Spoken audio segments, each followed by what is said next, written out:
지금은 노래는 물론 곡을 쓰고 밴드를 지휘하는 실력파 여성 뮤지션이 제법 있지만 1980년대까지만 해도 여성 싱어송라이터를 보기는 힘들었다. 지금으로부터 30년 전인 1990년 2월 4일 28 꽃다운 나이에 약물과다 복용으로 사망한 장덕의 경우는 그렇지 않았다. 음악에 관한 한 여성의 존재 영역은 어디까지나 가수에 머물렀다. 1978년 5살 위 오빠인 장영과 함께 뒤에 편이와 덕이라는 이름으로 낸 첫 앨범에는 장덕 작사 작곡집이라는 부제가 붙어 있었다. 당시 가요계 풍토로서는 거의 보기 힘들었던 여자가 곡을 쓰고 노래하는 이런 재능은 언론과 팬들의 경이감을 자극하면서 천재 소녀라는 찬사를 가져왔다. 현이와 덕이는 그의 순진한 아이 꼬마 인형 소녀와 가로등을 잇따라 히트시키며 남매 듀오로 주목을 받았다. 더구나 이 곡들 상당수가 더 어렸을 적인 중학생 때 작곡해놨던 것이라는 사실을 알고 사람들은 더 놀랐다.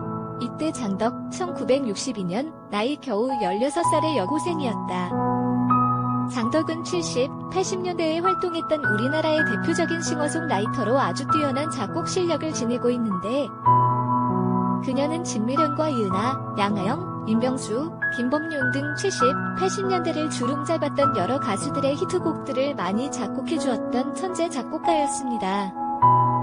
여성 작곡가가 거의 전무했던 70년대의 여성 작곡가 1호로서 당대의 많은 히트곡들을 작곡해서 큰 명성을 쌓았던 장덕은 그리고 장덕은 작곡과 노래만 잘한 것이 아니라 그녀는 예쁜 얼굴에 걸맞게 10여 편의 하이틴 영화에 주연과 조연으로 출연하는 등 영화배우로 활동하기도 했습니다. 얼굴도 상당히 예쁜 수준급의 미인이었답니다. 하지만 그녀의 삶은 대중들에게 알려진 것과 달리 그리 유복하거나 순탄하지는 않았습니다. 1962년생인 장덕은 서울시립교 양악단 첼리스트였던 아버지와 서양화가 어머니 사이에서 일남 일녀중 막내로 태어났지만 부모의 이혼으로 초등학교 때부터 외로운 유년기를 보낸 것으로 알려졌습니다. 이혼 후 동양 철학에 심취한 아버지를 따라 서울 도봉산 아래 작은 사찰에 머물던 어린 장덕은 남의 집 가정교사로 일하던 오빠가 귀가할 때까지 텅 빈 방 안에서 혼자 기타를 치며 외로움을 달랬습니다. 첼로, 피아노, 그림, 글짓기에 뛰어난 재능을 보였던 장덕은 이 때문인지 초등학교 6학년 때부터 어설프지만 스스로 노래를 만들어 부르기 시작했죠. 하지만 불우했던 가정사 때문인지 그녀가 만든 곡들은 나이에 걸맞지 않게 어둡고 쓸쓸한 내용들이 대부분이었습니다. 그녀의 출세작인 소녀와 가로등만 해도 중학교 3학년 여학생의 감수성이라고 하기엔 믿어지지 않을 만큼 깊은 슬픔과 외로움이 절절히 배어 있습니다. 급기야 아버지에 대한 반발심으로 가출을 하는가 하면 수면제를 먹고 음독자살을 기도하기까지 했습니다. 사춘기가 되면서 장덕의 성격은 더욱 침울해졌습니다.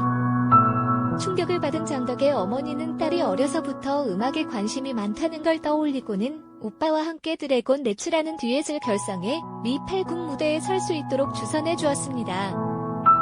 이 일을 계기로 그녀는 오빠와 함께 현이와 덕이라는 이름으로 일반 무대로까지 진출해 본격적인 대중연예인 활동을 시작하게 되었던 것이죠. 장덕의 삶은 모두가 선망하는 스타가 된 후에도 꽤 많은 부침이 기다리고 있었습니다. 화려한 스포트라이트의 뒤편에서 남몰래 우울증을 앓고 있던 그녀는 결국 아버지의 재혼을 계기로 또 한 번 자살소동을 일으키고 말았습니다. 하이틴 스타의 자살소동은 팬들에게도 큰 충격이었죠.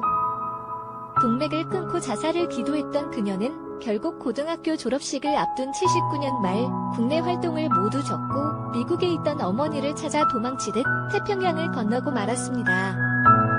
장덕은 유학 초창기부터 자신을 살들이 돌봐주던 한 재미교포와 결혼해 서서히 마음의 안정을 찾는가 싶었죠.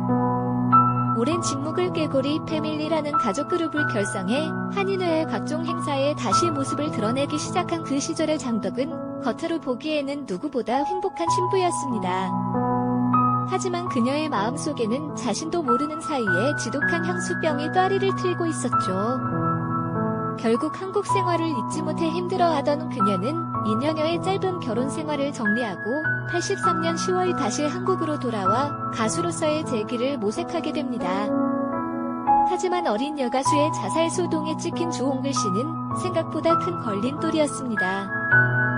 결국 장덕은 서라벌 레코드와 3년간 1,000만원이라는 굴욕적인 조건으로 전속 계약을 맺고 날 찾지 말아요, 수렁에서 건진 내 딸 등의 노래를 발표할 수 있었습니다.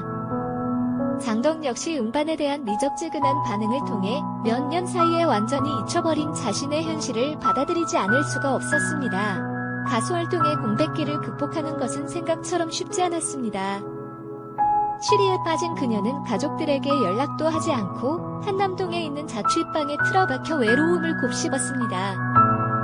그러다가 동생의 안타까운 처지를 알게 된 오빠 장현이 울산에서 찾아와 현이와 덕이를 재결성하자고 제안했습니다. 듀엣 재결성을 기념하기 위해 85년 내놓은 음반 수록곡 중에서 너 나 좋아해가 공전의 히트를 기록하면서 장덕은 기적적으로 재기의 발판을 마련할 수 있었습니다. 이후 그녀는 1년 후 솔로 가수로 독립해 님 떠난 후를 연속 히트시키는 등 다시 한번 자신의 음악적 저력을 과시했습니다. 이은하가 불러 큰 인기를 모은 미소를 띄우며 나를 보는 그 모습처럼 역시 장덕이 만든 곡이었죠. 하지만 운명은 이번에도 그녀의 편이 아니었습니다. 그렇게 완벽해 보였던 장덕이 1990년도에 젊은 나이에 갑작스럽게 사망해서 큰 충격을 주었습니다. 자신의 오빠가 자신의 가수 활동을 돌보아주다가 과로로 설암에 걸렸다는 자책감과 그리고 이혼 후 홀로 살아가면서 겪게 되는 외로움, 그리고 오빠 병간호를 하다가 생긴 불면증으로 그녀는 몹시 괴로워했다고 합니다. 병석에 누운 오빠를 대신해 가족들의 생계를 책임지게 된 그녀는 급기야 다시 우울증 증세까지 도져 외부 활동의 의욕을 잃고 말았죠. 결국 그녀는 1990년 2월 4일 약물 과다 복용으로 자택에서 29의 짧은 생을 마감하고 말았습니다. 당시 장덕이 3가지 약물을 함께 먹고 죽었는데 이 때문에 세간에서는 그녀가 자살했다는 루머도 나돌기도 했답니다. 그 당시 장덕은 자신의 친오빠가 암에 걸린 것을 무척 안타까워했으며 오랫동안 오빠병 간호를 하면서 불면증까지 생기고 심한 우울증에 시달렸다고 합니다. 그래서 장덕은 수면제를 먹지 않으면 결코 잠을 자지 못하는 상태까지 되었다고 합니다. 주변 사람들은 장덕이 수면제를 먹은 것은 불면증 때문이었다고 말하고 있고 기관 확장제도 감기 때문에 먹었는데 두 약을 함께 먹으면서 체내에서 두 약이 섞이면서 상승작용을 일으켜서 그 쇼크로 장덕이 사망한 것이라고 합니다. 장덕이 정말 단순히 잘못된 약물 복용 실수로 인한 사고사인지 아니면 그녀가 불면증과 우울증을 이기지 못하고 자살을 선택한 것인지 현재로서는 정확한 사인을 찾기가 힘든 것 같습니다. 세간에서는 그녀가 자살한 것이 아니라 잘못된 약물 복용으로 인한 사고사라고 평하고 있습니다. 장덕이 자살했는가 아니면 단순히 잘못된 약물 복용으로 인한 사고사인가는 지금도 논란이 되고 있습니다. 한국연예협회 가수분과위원회장으로 치러진 그녀의 장례식에는 평소 그녀와 음악적 교분을 나누었던 50여 명의 선후배 가수들이 참석해 눈물바다를 이뤘습니다. 마침표. 장덕이 얼마나 뛰어난 싱어송라이터인가를 잘 보여주는 노래가 하나 있는데 이은하가 불러서 크게 히트했던 부르의 명곡이 하나 있는데 바로 미소를 띄우며 나를 보는 그 모습처럼 나는 곡인데 이은하의 최고의 히트곡 중에 하나이고 80년대의 최고의 명곡 중에 하나인 이 곡은 바로 장덕이 작곡해서 이은하에게 준 곡이라고 합니다. 장덕은 우리 음악계의 수준을 뛰어넘는 당대에 가장 아름다운 멜로디를 만들어내었던 천재 작곡가라는 명성을 얻고 있는 가수입니다. 우리나라 최초의 여성 싱어송라이터로서 자신의 얼굴처럼 수많은 주옥같은 명곡들을 많이 작곡해서 대중들에게 커다란 감동과 환희를 안겨주었던 천재 작곡가이자 천재 가수 장덕은 지금은 떠나고 다시 볼 수는 없지만 그녀가 남겨놓고 간 아름다운 명곡들은 우리 곁에 영원히 남아있을 겁니다. 천재들의 요절은 늘 많은 이들을 안타깝게 합니다. 10여 년 전 서울가요제를 발칵 뒤집어 놓았던 또랑또랑한 눈망울의 16살 소녀는 그렇게 자신의 재능을 다 펼쳐놓지도 못한 채 허망하게 세상을 떠나고 말았습니다.